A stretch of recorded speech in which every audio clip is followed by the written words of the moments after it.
Hi everyone, I'm Paul, I'm one of the elders at Hockcliffe Street. This is the 8th vlog even, and we're here just to discuss the challenges that we face in our Christian lives on a daily basis and how we've discussed these as elders. So we're living in a culture today which is totally alien to the Christian values. So for example, in schools we do not hear the Lord's Prayer being prayed any longer. Students don't even know the Lord's Prayer.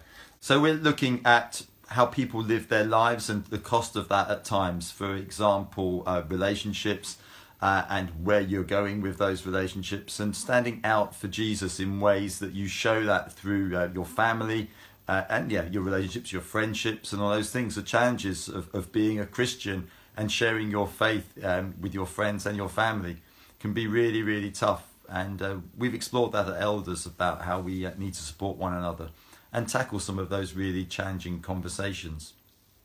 So at Elders, we spend a great deal of time in prayer and discussing pastoral issues in the life of the church and how we live those distinctive Christ-like lives. Pastoral issues aren't just about illnesses, but also about people's spiritual lives and how they're relating in a Christ-like way to each other and ourselves as a church family, which can be quite hard-hitting and some quite challenging things that we've had to discuss and address. So maybe you've been challenged in your own lives, in your own relationships to put Christ first. Maybe you haven't and you've been challenged by this vlog. And maybe you've been prompted by God and yet you've gone in the wrong direction. We call you as we look in the church in 2020 to move with the church and to move with what Jesus would ask us to do.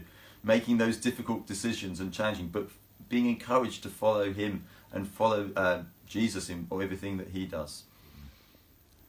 So the sign of a fruitful building project-ready church community would be one where people need support as they try to live in a distinctively Christ-like way, rather than where people often need challenging over choices that look more like the world than Christ. So what would it mean for you to live a Christ-like life?